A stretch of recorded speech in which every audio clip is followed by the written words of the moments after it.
বিএনপিকে বলা যে বিএনপি ক্যান্টনমেন্টে তৈরি হয়েছে। আমি স্বাধীনতার পর থেকে শুরু করছি। আমার মতে আবারও বলি, কোনো দলের প্রতি রাগ অনুরাগ ছাড়া কিন্তু আমার বর্ণনা আমি দিচ্ছি। আমার রাগও নাই, অনুরাগও নাই, just I am an academician, সেই হিসাবে আমি দিচ্ছি। বাংলাদেশের সেনাবাহিনীতে প্রথম যে ব্যক্তি রাজনীতি এনেছিলেন তার নাম শেখ মুজিবুর রহমান। কেন বলছি? আমি আগেই বলেছি, এজ এ হিস্টোরিয়ান আমি কথা বলবো আপনাদের সাথে, আমি তথ্য প্রমাণ দিয়ে বলছি। কারণ শেখ মুজিবুর রহমান সেনাবাহিনী সম্পর্কে একটা ট্রমায় ভুগতেন। ট্রমার কারণটা হলো, তিনি যখন পাকিস্তানি আমলে রাজনীতি করেছেন, সেই রাজনীতির last 14 years from 1957 to 1971 Pakistan প্রত্যক্ষ এবং পরোক্ষভাবে সেনা শাসনের মধ্যে দিয়ে অতিবাহিত হয়েছে। এই জন্য সেনাবাহিনীর প্রতি শেখ মুজিবুর রহমানের একটা বিতৃষ্ণা ছিল এবং তিনি সেটা প্রকাশ্যে বলেছেন। এটা কোনো অপ্রকাশ্য ঘটনা ছিল না। অ্যান্থনি মাসকারেনহাসের বাংলাদেশের legacy of blood, Anthony Mascarenhas কে ছিলেন? শেখ মুজিবুর রহমানের ব্যক্তিগত বন্ধু ছিলেন, সাংবাদিক। তিনি লিখছেন, Sheikh Mujib told me in February that he was against a powerful military force. I don't want to create another monster like the one we had in Pakistan. তার মানে তিনি বলছেন, আমি শক্তিশালী সেনাবাহিনীর বিরুদ্ধে। এই কথাটা গত 15 বছরে আপনারা ভুলে গেছেন, জনগণ তো ভুলেই গেছে, দুর্ভাগ্যজনকভাবে সেনাবাহিনীর কর্মকর্তারাও ভুলে গেছে যে শেখ মুজিবুর রহমান শক্তিশালী সেনাবাহিনীর কোনোদিন চান নাই। এবং এটা তিনি বলেছেন ফেব্রুয়ারিতে। ফেব্রুয়ারি কোন ইয়ারে? 1972। তিনি ফিরে এসছেন জানুয়ারির 10 তারিখে, আর ফেব্রুয়ারিতে তিনি বলছেন আমি শক্তিশালী সেনাবাহিনী চাই না।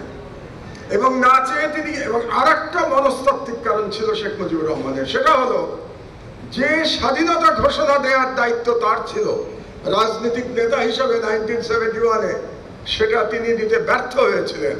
সেই স্বাধীনতার ঘোষণা দিয়েছিলেন মহান দেশপ্রেমিক মেজর জিয়া, এবং মেজর জিয়া স্বাধীনতা ঘোষণা দেওয়ার কারণে শেখ মুজিবুর রহমানের মনে সেনাবাহিনী সম্পর্কে একটু হিংসা ছিল, জেলাসি ছিল। এই কারণে তিনি সেনাবাহিনী পছন্দ করতেন না। এবং তিনি যে রাজনীতিতে এনেছেন, শুধু এটা বলে ক্ষান্ত থাকেন নাই, তিনি কি করলেন? তিনি রক্ষী বাহিনীর সৃষ্টি করলেন। এবং রক্ষী বাহিনী সৃষ্টি করবার জন্য তিনি কাকে ডেকে আনলেন? General one from India. তিনি পার্সোনাল চিঠি লিখেছিলেন ইন্দিরা গান্ধীকে জেনারেল ওয়ানকে পাঠানোর জন্য, যাতে রক্ষী বাহিনী তৈরি হয়। এবং রক্ষী বাহিনী ওয়াজ এ পলিটিক্যাল ডিফেন্স ফোর্স। কাজে শেখ মুজিব ডাইরেক্টলি সেনাবাহিনীতে পলিটিক্স আনলেন বাই এই রক্ষী বাহিনী প্রস্তুত করার মধ্যে দিয়ে, বিকজ রক্ষী বাহিনী ওয়াজ এ পলিটিক্যালি ইনডক্ট্রিনেটেড বাহিনী। কাজে এটাই প্রথম রাজনীতির মাধ্যমে তৈরি সেনা ডিফেন্স ফোর্স ছিল রক্ষী বাহিনী। এবং রক্ষী বাহিনী তিনি কখন করলেন? মার্চ মাসে করলেন, উইদিন এ মান্থ। এই কথা বলার 1 মাসের মধ্যে অ্যান্থনি মাসকারেনহাস। এবং রেট্রোস্পেক্টিভ ইফেক্ট দিয়েছিলেন, আপনারা বইপত্র ঘেটে দেখবেন, 1 ফেব্রুয়ারি থেকে রেট্রোস্পেক্টিভ এফেক্ট দিয়েছিলেন তিনি রক্ষী বাহিনী। কাজেই তিনি দ্বিতীয়বার পলিটিক্স আনলেন সেনাবাহিনীর মধ্যে বাই ইনস্টলিং দিস রক্ষী বাহিনী। 3 নম্বর, তিনি বাকশাল গঠন করলেন 1975 সালে। বাকশাল গঠন করে তিনি বাধ্যতামূলক করলেন যে সবগুলো সশস্ত্র বাহিনীর অধিনায়ককে বাকশালের মেম্বার হতে হবে। এর মাধ্যমে তিনি আরো পলিটিসাইজ করলেন সেনাবাহিনীকে। তার মানে সেনাবাহিনী পলিটিসাইজেশনের কথা যে আমরা বলছি, এটা শুরু করেছিল সেনাবাহিনী না, এটা শুরু করেছিলেন একজন রাজনীতিবিদ। এটা যেন আমরা ভুলে না যাই। তারপরে বাকশাল গঠনের পরে আমরা 1975 সালে কু অ্যান্ড কাউন্টার কু দেখলাম। আমাদের মধ্যে একটা ভুল ধারণা আছে, এটা খুব প্রচার হয় আওয়ামী লীগের মিডিয়াতে, যে জিয়াউর রহমান প্রথম মার্শাল ল দিয়েছিলেন বাংলাদেশে। সম্পূর্ণ মিথ্যা কথা। জিয়াউর রহমান প্রথম মার্শাল ল দেন নাই। প্রথম মার্শাল ল দেওয়ার যিনি চেষ্টা করেছিলেন তার নাম ব্রিগেডিয়ার জেনারেল খালেদ মোশাররফ। তিনি যে ব্যর্থ কু করেছিলেন 3 নভেম্বর, খন্দকার মুশতাক আবার প্রেসিডেন্ট হয়েছিলেন পার্লামেন্টের মাধ্যমে। কাজে এখানে একটু সমস্যা আছে খন্দকার মুশতাকের ক্ষেত্রে।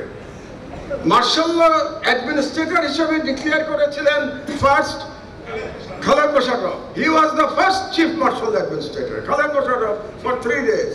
এবং তারপরে তিনি পরাজিত হওয়ার পরে, তার কু ব্যর্থ হওয়ার পরে সায়েম হয়েছিলেন second chief marshal administrator, and Ziaur Rahman was the third chief marshal administrator বাংলাদেশের ইতিহাসে। এটাই আমাদের ইতিহাসের বইতে লেখা আছে।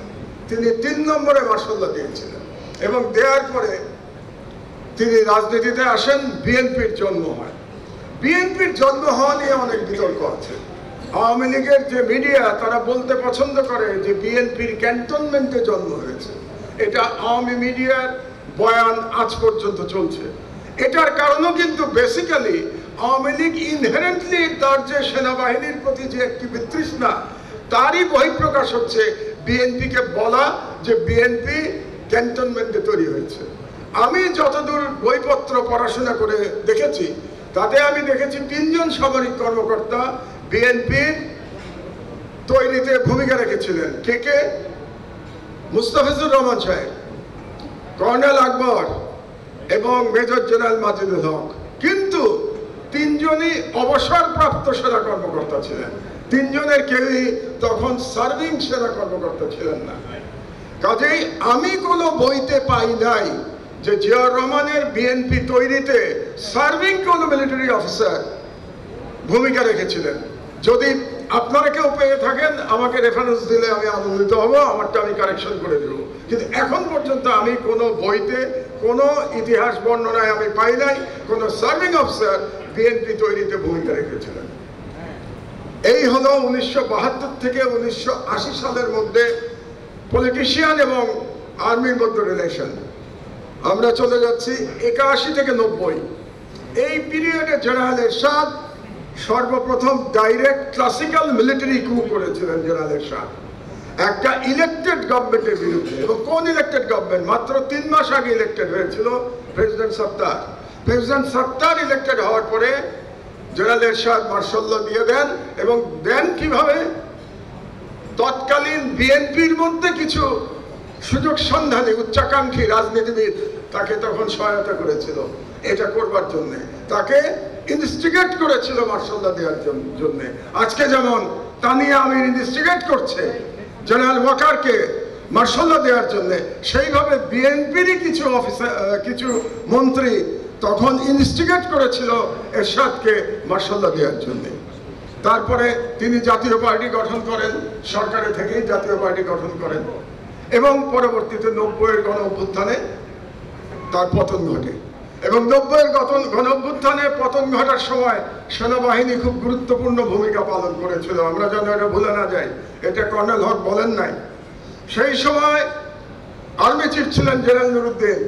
জেনারেল নুরুদ্দিন পরিষ্কারভাবে জেনারেল এরশাদকে জানিয়ে দেন যে আমরা সেনাবাহিনী জনগণের সঙ্গে আছে, আপনার সঙ্গে নাই। এবং এটা জানিয়ে দেওয়ার পরেই জেনারেল এরশাদ রিজাইন করার সিদ্ধান্ত নেন। কাজে আমি আজকে জেনারেল নুরুদ্দিন এখানে উপস্থিত নাই, কিন্তু আমি জনগণের পক্ষ থেকে আমি তাকে ধন্যবাদ জানাতে চাই। তিনি সেদিন সঠিক অবস্থান গ্রহণ করেছেন। Thanks to general Nuruddin.